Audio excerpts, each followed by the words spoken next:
Baik, terima kasih. Baru saja kami merampungkan rapat internal tentang bebas visa kunjungan yang merupakan tindak lanjut dari rapat sebelumnya, di mana diharapkan akan meningkatkan dampak ekonomi, kunjungan wisatawan, meningkatnya jumlah investasi, dan juga menarik kegiatan-kegiatan khususnya ekonomi digital. Dan dari yang dibicarakan tadi dengan parameter dampak ekonomi dan tentunya kontribusi terhadap investasi serta peningkatan wisatawan. Kedua, azas timbal balik atau reciprocity, resiprokal, dan ketiga tentunya aspek dari keamanan berkaitan dengan pelanggaran hukum maupun hal-hal yang berkaitan dengan narkoba serta tindak pidana lainnya.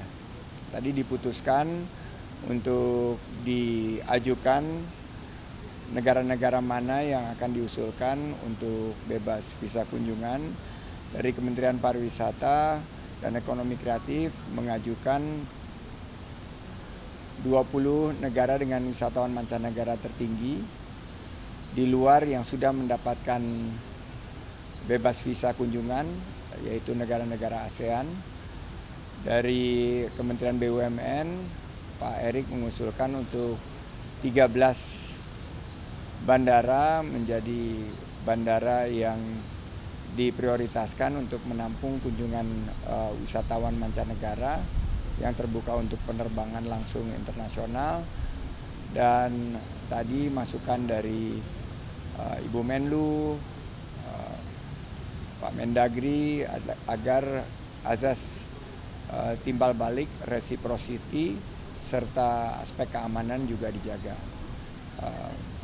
Harapannya kita akan bisa meningkatkan kontribusi sektor pariwisata yang targetnya 200 triliun lebih tahun depan ini lebih tingkat lagi dengan menyasar kepada high spender atau pariwisata yang berkualitas, khususnya yang berkaitan dengan lama tinggal mereka di Indonesia dan juga dari segi belanja spendingnya kepada ekonomi lokal. Dalam 1 bulan ini Bapak Presiden menugaskan agar daftar negara yang akan diajukan untuk bebas visa kunjungan ini disempurnakan, difinalisasikan untuk mendapatkan persetujuan, dan nanti akan ditindaklanjuti dengan kebijakan yang memberikan bebas visa kunjungan kepada beberapa negara yang akan kita prioritaskan. Jadi bukan hanya wisatawan, tapi juga pertimbangannya investasi dan dampak ekonomi. Jadi semua yang menguntungkan untuk kebangkitan ekonomi dan kesejahteraan masyarakat kita. Terima kasih. Pak, negaranya bisa disebut nggak 20 negara yang diajukan itu? Ya, 20 negara yang tadi disampaikan itu pertama adalah Australia, terus ada juga Tiongkok, India, Korea Selatan, Amerika, Inggris, Prancis, Jerman, dan beberapa negara lain yang merupakan 20 teratas penyumbang wisatawan mancanegara ke Indonesia, termasuk juga beberapa negara-negara Timur Tengah yang berkaitan dengan investasi, yaitu Qatar, UAE, Arab Saudi, dan beberapa negara Timur Tengah yang selama ini menjadi penyumbang dari investasi kita, termasuk juga negara-negara ini nanti akan kami sampaikan, ada 20 negara di sini, tapi paling atas itu Australia, Tiongkok, India, Amerika Serikat, Korea Selatan, Inggris, Prancis, Jerman, Belanda, Jepang, Rusia, Taiwan, Selandia Baru, Italia, Spanyol, dan 5 negara lain tambahan adalah negara-negara yang berkaitan dengan sumbangsi, kontribusi investasi dan dampak ekonomi kepada Indonesia. Negara-negara Timur Tengah seperti tadi yang saya sebutkan, Uni Emirat Arab, Arab Saudi, Qatar, dan beberapa negara Timur Tengah lainnya.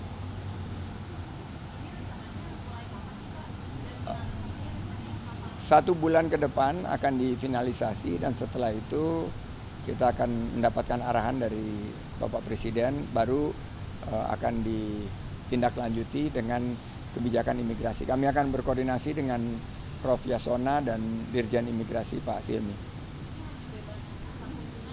Ya, termasuk juga bebas visa kunjungan singkat. Jadi yang di bawah 30 hari, ini ada beberapa permintaan terutama untuk Batam, Bintan, dan Kepri yang mengalami penurunan jumlah wisatawan karena warga negara asing yang memiliki permanent resident dan izin kerja di Singapura itu tidak bisa berkunjung menggunakan fasilitas bebas visa. Jadi ya 13 bandara ini daftarnya tidak ada di sini, tapi 5 destinasi super prioritas itu Kuala Namu, Yogyakarta International Airport, Lombok International Airport, Komodo International Airport, dan Samratulangi, dan ada 8 bandara seperti Batam, Jakarta, Surabaya, Makassar, Banda Aceh, Jayapura, dan kalau nggak salah Kertajati, itu yang nanti akan didorong sebagai di luar umroh dan haji sebagai bandara yang nanti diprioritaskan untuk menampung wisatawan mancanegara. Tadi itu yang disampaikan Pak Erick Thohir. Pak, berarti nanti jumlahnya bisa lebih, bisa kurang, Pak? Kan 20 yang diajukan. Ya, yang diajukan bisa lebih atau bisa kurang karena ada beberapa negara yang sudah memiliki asas resiprositas. Jadi itu nanti akan didalami, akan ditelaah, dan akan diajukan kembali untuk keputusan Bapak Presiden.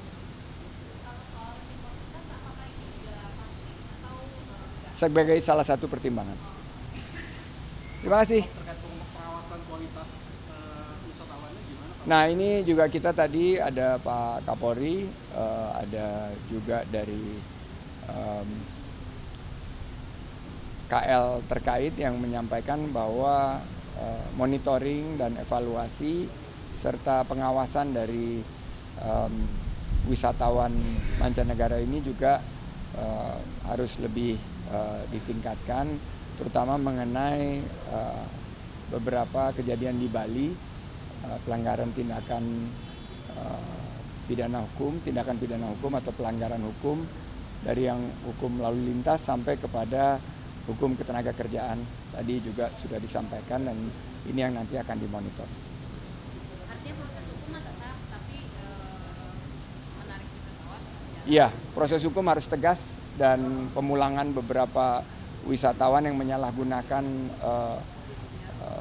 izin kunjungannya itu yang akan kita fokuskan untuk ditindak secara tegas. Tapi tentunya kita sangat mengundang para wisatawan yang berkualitas dan berkelanjutan untuk berwisata di Indonesia. Kalau target sekarang udah berapa sih, Pak? Target sekarang sudah terlampaui, 2 kali kita revisi.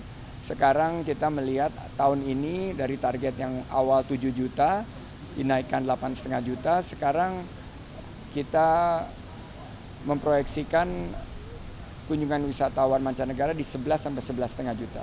Nah, tahun depan ini adalah tahun penentuan apakah kita bisa melewati angka sebelum pandemi. Nah, ini berarti 1 tahun lebih cepat dari yang diprediksi oleh Badan Pariwisata Dunia. Jadi karena kita masih dalam momentum yang baik, maka evaluasi kebijakan bebas visa ini, karena semenjak COVID ini belum kita lakukan penyesuaian. Jadi ini nanti yang akan kita finalkan, arahan Presiden 1 bulan ini daftar negaranya diajukan kembali untuk mendapatkan persetujuan. Oke, terima kasih.